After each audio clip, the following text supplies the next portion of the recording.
Así que échale un par de cojones a rap y céntrate sin malas intenciones. Si es que se os ve bien de lejos, cabrones, lo que buscáis del rap y lo que componéis. Por esta vez me toca aguantar, respirando la paz en mi guerra mental. Quiero pensar que ya nada nos vence cuando aparecen demonios y cárceles. Interiores albergan ángeles. Si es que se os ve bien. Interiores albergan ángeles.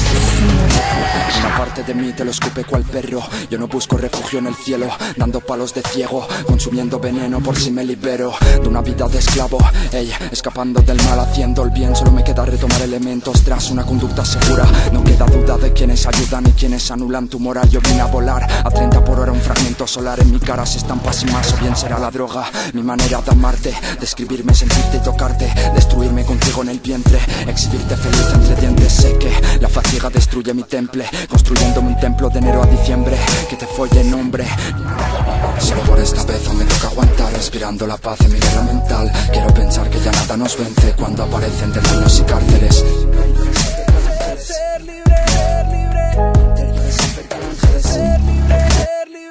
Loco, siempre hago va mal, una de cal y otra de arena. Baja ya del pedestal, se te da mal, todo te frena. Se lanza en triunfar, lo que te envenena, con todos te portas mal. Esa es tu condena de ese rato occipital. Crack se rompe en trozos el hombre, buscando lumbre, tachando nombres, pasando hambre y buscando ser libre. En callejones de noche, fumándolo del moro, los maderos y el coche se lo llevaron todo, pero eso es otra historia sombría del lodo. Aquí hablamos de hombrías, maneras y modos. Así que échale un par de cojones a rap y céntrate sin malas intenciones. Si es que se os ve bien de lejos, cabrones, lo que buscáis del rap y lo que componéis. Por esta vez me toca aguantar, respirando la paz en mi guerra mental. Quiero pensar que ya nada nos vence cuando aparecen demonios y cárceles. Interiores albergan ángeles cuando aparecen demonios y